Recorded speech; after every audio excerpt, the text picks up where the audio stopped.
This is my second video on Lupin.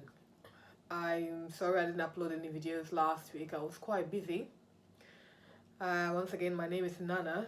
This is my space. I do reviews on movies, series, trailers. If you haven't subscribed, please do like, comment. For all those who have subscribed, thank you so much for joining my space. Leave your comments, suggestions, notes. Let's keep the conversation going down in the comment section. So let's get right into it.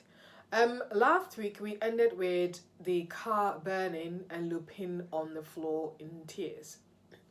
Today, the episode opened with the fire service hosing down the car, and they opened the boot and there was no one in there. And the police lady picked Lupin, put him in the car, and they were on their way to Paris. And Lupin kept asking, what was in the boot? What was in the boot? Do you see my son? And she got really irritated and was like, we only saw a bottle. Are you okay? Stop asking questions. Let's get going. So they stopped at a filling station to reload or fill the tank, and Lupin asked to use the restroom. And the driver, very stupid, took him to the restroom, and Lupin was handcuffed. And he was like, "Oh, can you undo this for me, because I can't pee when I'm handcuffed." Lo and behold, he somehow managed to lock the policeman in the toilet, and he escaped, stole someone's car, and then jetted off. Going back a little bit, so Gudera had the boy, took him to Paris, and his boss called him and said, "You need to bring him to a hotel. My boss, i.e. the commissioner for the charity, Hubert, wants to see the boy." So Gudera didn't think much of it, took the boy to the hotel, and then they put him in a room. Gudera left, and Lupin worked out that the son was in a hotel. So, classic Lupin fashion, he found some clothes to disguise himself. I think it was a chef this time. Disguised himself and went into the hotel and found his way to get the boy in a car. So what he had done was he had copied Hubert's voice and messed with it. That he sent a message, but he made it look like the message was coming from Hubert, but it was actually coming from Lupin himself. And that confused Gudera's boss, and somehow Raoul ended up in the car as his dad. Now, what bothers me in this episode was Claire. Oh, mothers can do anything for their children, but sometimes it is a detriment of their family and their own safety. So Claire went to Hubert to make a deal with him that if he allows his son to come to him, he will give Lupin in exchange as a ransom. Claire took a diamond off the necklace to Hubert, and Hubert said, no, I don't want the diamond, I want Lupin. Which was quite interesting, because the whole reason why you're chasing Lupin was for the diamond, but he has his ulterior motive clearly. And unfortunately, when you make strange bedfellows, this is what happens. I'm not going to go to the end just yet.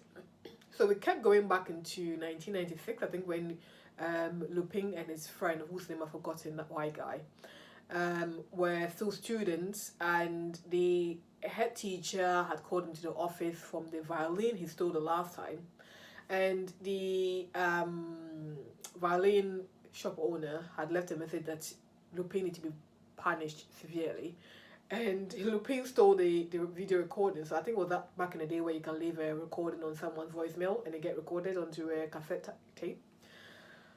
So he kind of messed with that with his friend, and that reminded him of his childhood when he met two young boys walking in present day, and he got the idea to mess with that audio of Hubert, and that's how he got Raoul back. Now, when Raoul got to the hotel initially, he was offered pizza, and I was like, don't eat the pizza, don't eat the pizza. I'm just worried that they've put poison in it. Don't eat the pizza, don't eat the pizza. And lo and behold, oh, dude was so smart. He didn't, but I thought Gudero would be a bit smarter, or reading between the lines, and notice that something was quite off. And somehow he didn't catch on. He didn't catch on, so that was the end of him from this. Maybe he'll come next episode, I don't know. But most of this episode we spent looking for Raoul, trying to get Raoul back. And you know, Lupin had been getting this idea that his dad, well, he knows his dad was no thief, but Hubert kept mentioning to the boy, Raoul, you know, your dad is just like his dad, both thieves. The reason why we're doing this fundraiser is because we want to raise money for people like you. And he asked Raoul, like, do you know what your father does for a living? And he was like, no. It was like, exactly, because he's a thief. Which is not true. I mean, he's a con artist, if you like. I haven't actually seen him in a 9-to-5 job yet. I don't know what he does for a living. Maybe down the line we'll find out. But the security lady had a picture of Lupin, and so the day he walked in as a chef, he kind of looked at the picture, looked at the guy, and thought, "Ooh, that might be him," and that sounded the alarm. So while he was in there as a chef trying to look for Raoul, people were also looking for him.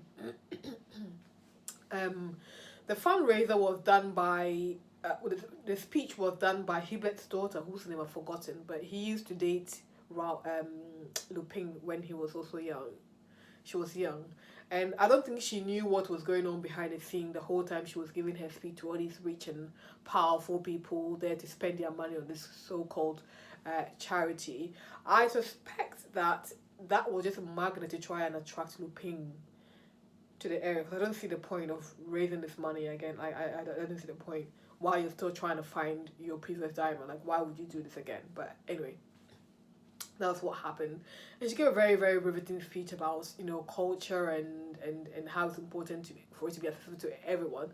But, you know, the system is not set up that way that, you know, everyone is opened and advantaged to it. And his father, you know, on paper looked like someone who fought the cause, but behind the scenes, he's clearly not for the cause.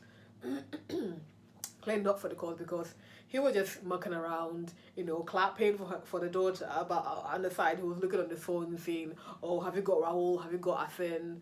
And he had this devilish smile and look to his face that really irritated me. But towards the end, I felt like, oh, Claire, you need to redeem yourself. Like, you need to redeem yourself. Like, what have you just done? You know, and I think Claire and Asan, they know each other so well, because towards the end, when Raoul was reunited with her, there were people in her house waiting to capture Lupin. But the look on Claire's face, you know, she was supposed to be excited, but somehow there was this despair and she was dying inside. And I think Lupin saw that, you know, her pupils were dilated. Lupin saw that, and she was like, "Ooh," and then she whispered, "Go." And then the scene ended. So that was the end of that episode. So I'm hoping that in the next episode, he would have escaped. I mean, the people are in the room, but I don't know whether there's anyone hiding the staircase or, you know, on the street. I can't tell, but time will tell. We'll find out. So I will do the next episode, and then we'll see how that goes. Once again, thank you very much for subscribing, for liking, for commenting. Follow me on all my social media handles. I've got I've got a video coming out on a review for Fast and Furious 9. I'm not sure whether it will come out first before this one. So be on the lookout. I will also go and watch the Black Widow. I think it's a Marvel movie, I think. Which has Scarlett Johansson and Florence Pugh, who I love. So be on the lookout for that. That will be coming out on the 7th of July. That's the end of my video. Thank you so much for watching. Thank you for commenting and liking and subscribing. See you in the next one.